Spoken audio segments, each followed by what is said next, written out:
As an important water body connecting Asia, Africa, Europe, and Oceania, the Indian Ocean has always been a key area for international trade and strategic layout due to geographical limitations.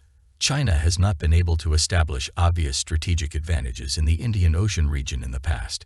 However, this situation changed significantly in 2003. That year, China and Myanmar signed a key lease agreement according to which China will fully control the use rights of the Coco Island in the next 30 years. This cooperation marks significant progress in China's strategic layout in the Indian Ocean region. However, China's leasing of Myanmar's Coco Islands has triggered geopolitical volatility. At that time, India viewed this behavior as a potential threat to its strategic interests. In response, India not only classified China as a member of the camp of hostile countries, but also joined forces with the United States to fight the Belt and Road Initiative in an attempt to reduce China's influence in the region. So, what is the importance of the Coco Islands to China, and why is India so determined to prevent China from developing the Coco Islands? Welcome to Ultimate World News, where you will be able to learn about projects, cooperation around the world, and important information about China. Subscribe to us and discover more interesting events around the world. The Coco Islands are strategically located in the Indian Ocean, bordering the Andaman Sea to the east, India's Andaman and Nicobar Islands to the south, and the Bay of Bengal to the west. This unique geographical location makes it an important transportation hub between Asia, Africa, Europe, and Oceania, giving it extremely high strategic value. However, this island of great strategic value did not receive the attention it deserved during the last century. But this situation changed in 2003 when China and Myanmar signed a secret agreement, marking a revaluation of the Coco Islands' status and increased importance. In 2003, China signed a 30-year lease agreement with Myanmar, obtaining the right to lease the Coco Island.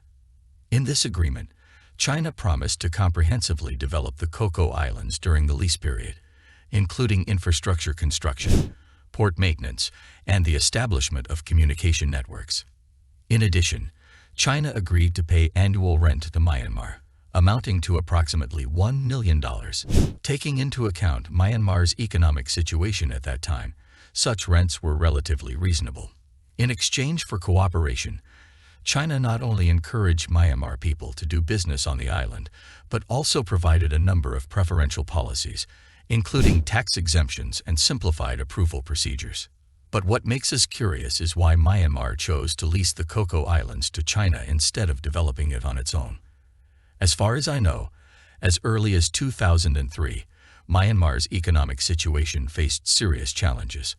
At that time, Myanmar's per capita GDP was only about $350 US, and more than half of the population lived below the poverty line. In addition to facing a shortage of funds, Myanmar's infrastructure and technological development were also relatively backward. Only about 30% of residents could enjoy a stable power supply, and more than 70% of the population could not use electricity in daily life. This situation seriously restricted Myanmar's social and economic development, and it was simply impossible to invest a lot of money and manpower in developing the Coco Islands. What is even more worth mentioning is that in the past decade or so, India has been trying to expand its territory.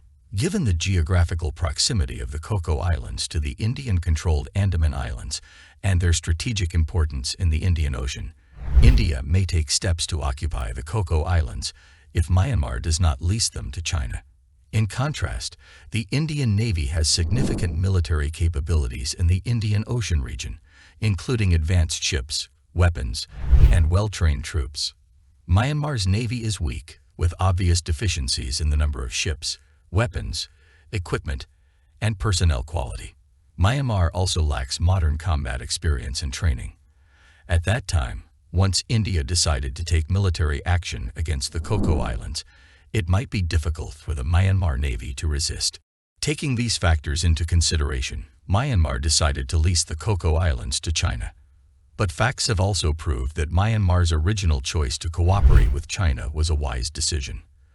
According to relevant statistics, since 2003, China's investment in the Coco Islands has exceeded $1 billion. The total number of buildings on the Cocoa Islands currently exceeds 200, including schools, hospitals, ports, and tourist facilities. In addition, China has also carried out large-scale renovation and expansion work on Myanmar's existing airports. This renovation increased the length of the airport runway from the original 1,300 meters to 2,100 meters. This significant change not only greatly improves the operational efficiency of the airport, but also greatly improves the transportation conditions and tourist attractions of the Cocoa Islands. As China's investment in the Cocoa Islands increased, China has also received certain returns. According to the cooperation agreement between the two parties, China will establish an observation radar satellite center and multiple electronic detection facilities on the Cocoa Islands. These facilities give China the ability to monitor military and shipping dynamics in the Malacca Strait and the East Indian Ocean in real time, providing a valuable source of intelligence for China's maritime security and military defense. In addition, these facilities also have the function of observing and analyzing changes in the marine environment, helping to deepen China's understanding of marine ecology, climate change, and other fields, making important contributions to China's marine scientific research. However, since China leased the Cocoa Islands, India has not only expressed strong opposition to China's construction and operations in the Cocoa Islands, but also regards China as a hostile country. What is going on? As we all know, the Indian Ocean is crucial to India's sea lanes, but in the past few decades, China's cooperation with India's neighboring countries, such as Pakistan, Sri Lanka, and Nepal, has continued to deepen. These cooperation projects not only strengthen China's strategic layout in the Indian Ocean region, but also indirectly challenge India's traditional influence in South Asia. In addition, China's lease of Myanmar's Cocoa Islands was interpreted by India as a territorial expansion strategy, which aroused strong concerns in India.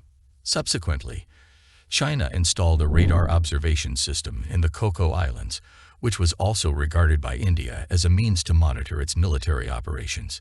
It considered this an important step in China's control of hegemony in the Indian Ocean. In this context, the Indian government believes that China's continued expansion in its neighboring countries may pose a threat to India's national security, especially the presence of China's military in the strategic location of the Indian Ocean. In order to deal with the threat posed by China, India has to begin to seek cooperation from Western countries to check and balance China's influence. So what has India done for this? Over the past decade or so, India has been actively seeking new strategic partners, with the United States becoming its focus. India realizes that establishing stronger cooperative relations with the United States and other Western countries will help increase its influence on the geopolitical stage and provide more security guarantees. In order to conform to the interests of Western countries, India has changed its name for China to a certain extent, classifying it as a member of the hostile country camp. What is even more worth mentioning is that at this year's G20 summit, India announced that it will jointly promote the construction of the India-Middle East-Europe Economic Corridor with the United States, Saudi Arabia, the United Arab Emirates, France, Germany, Italy, and the European Union.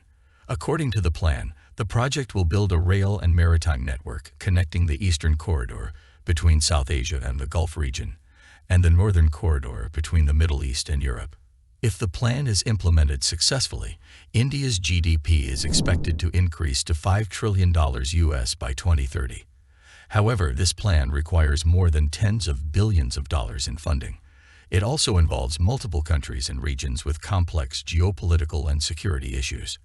However, considering the current status of various countries, it is indeed difficult to implement the Indo-European Economic Corridor project. In fact, as the world's second most populous country, one of the keys to India's future development lies in establishing cooperative relationships with important partners such as China.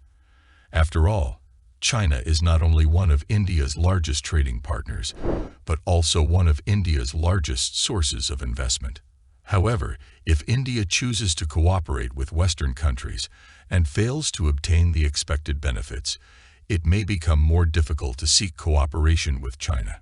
This may not only slow down India's own development, but may also have a negative impact on cooperation between China and India. Therefore, India needs to carefully weigh its options and actively seek cooperation opportunities with countries such as China to achieve common development and stable international relations.